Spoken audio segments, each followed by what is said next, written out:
જય શ્રી રામ મિત્રો। આજે હું આપને મારા ગામની અંદર આવેલ ઐતિહાસિક સ્થળોની મુલાકાત કરાવું। રાષ્ટ્ર સહકારી મંડળી જૂની, જેની અંદર મેં 10 વર્ષ જેટલી નોકરી કરેલ। ત્યારબાદ અમારું જૂનું ગામ છે, તેના ગેટ છે, આ સ્કૂલ છે। હાલ એમાં પંચાયત બેસે છે અને સ્કૂલની અંદર અમે અભ્યાસ પણ કરેલો। અહીંયા ગ્રામની દેવતા શ્રી લાલા હરદેવજી છે। જ્યારે 1904માં પ્લેગ આવેલો તે વખતે આપણે મરકી કહેતા, અને એ મરકી વખતે અમારા વડવાઓએ આ શ્રી લાલા હરદેવજીની સ્થાપના કરેલ। આજે પણ મિત્રો જ્યારે કોરોના આવ્યો ત્યારે અમારું જે આ જૂનું ગામ કહેવાય છે એ પાદરની અંદર જતાં પહેલાં ગ્રામ્ય દેવતા તરીકે લાલા હરદેવજી છે। આજે પણ અષાઢી બીજના દિવસે ગામ લોકો ત્યાં નિવેદ વગેરે કરે છે, અને આ કોરોનામાં એક પણ મૃત્યુ એ જૂના ગામની અંદર થયેલ નહીં। તો લક્ષ્મીનારાયણ મંદિરની અંદર આપણે જઈએ, પૂજારીજી આપણને પેલા સમાધિઓના દર્શન કરાવે છે। આ વિશાળ ચોગાન છે।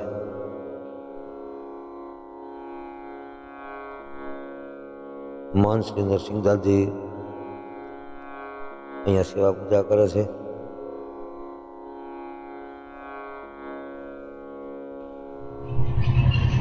અહીંયા રાધેશ્યામ બાપુની કુલ સમાધિ છે।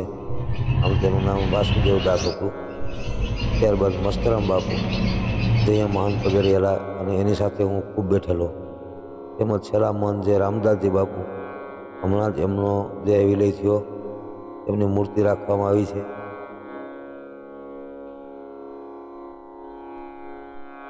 તેમજ લક્ષ્મીનારાયણ મંદિરની અંદર જતાં પહેલાં અહીંયા હનુમાનજી મહારાજની સ્થાપના છે, તો આપણે એમના દર્શન કરીએ। ત્યારબાદ સામેની બાજુ જે ગણપતિ દાદા હોય એમના દર્શન કરી અને પછી આપણે લક્ષ્મીનારાયણના દર્શન કરીશું।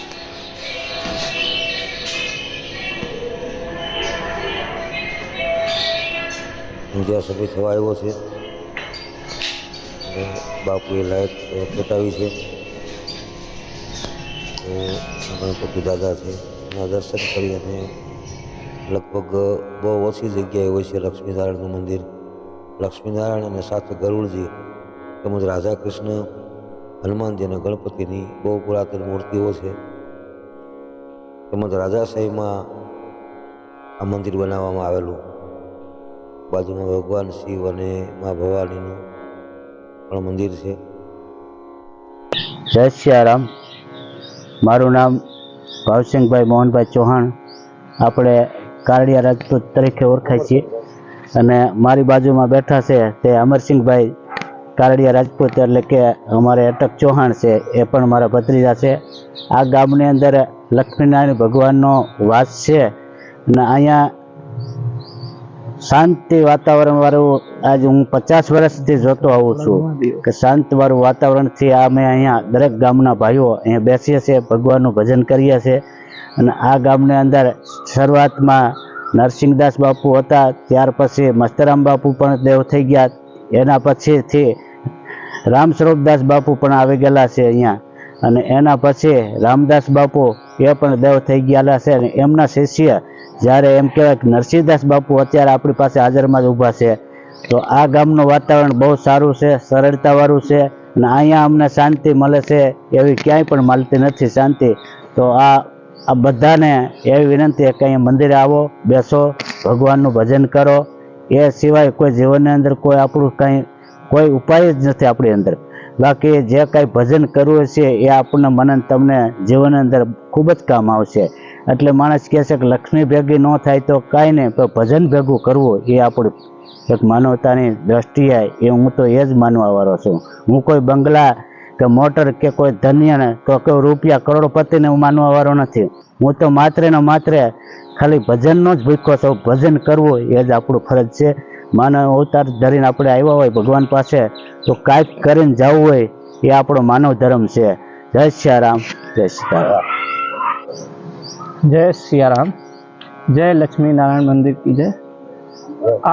गांव हमारे बाड़ेसरा गांव में जो लक्ष्मी नारायण हमारा मंदिर से मंदिर कहीं भी हमने नहीं देखा ऐसा लक्ष्मी नारायण मंदिर।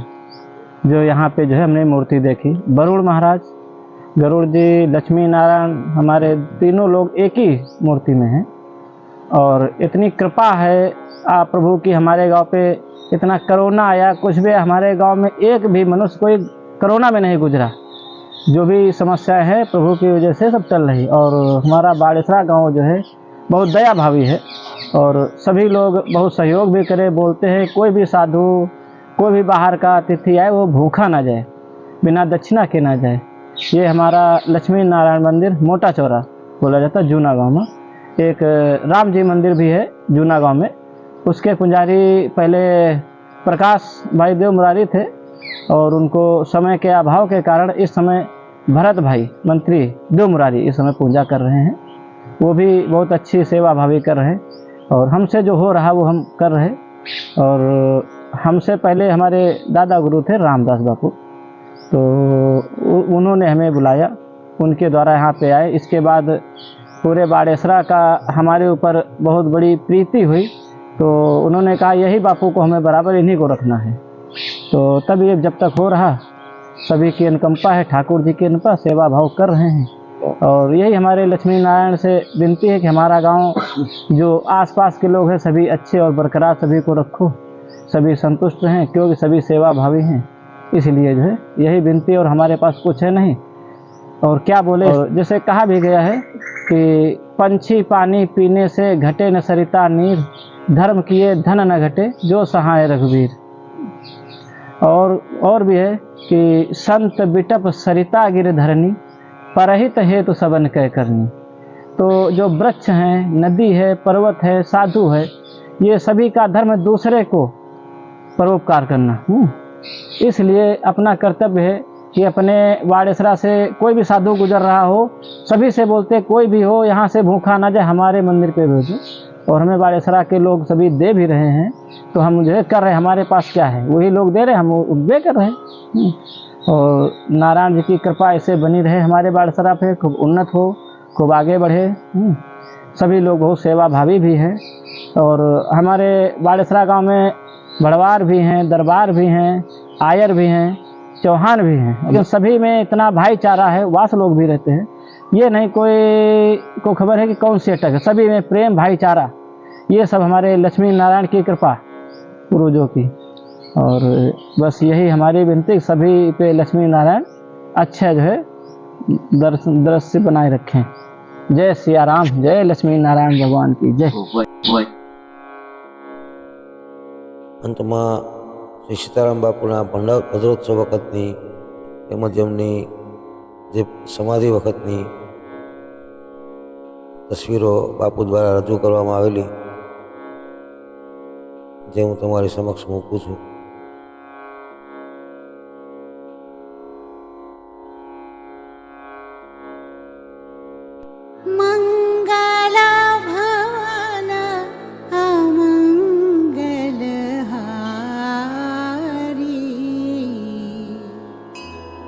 द्रवहु सो दशरथ अजिर विहारी।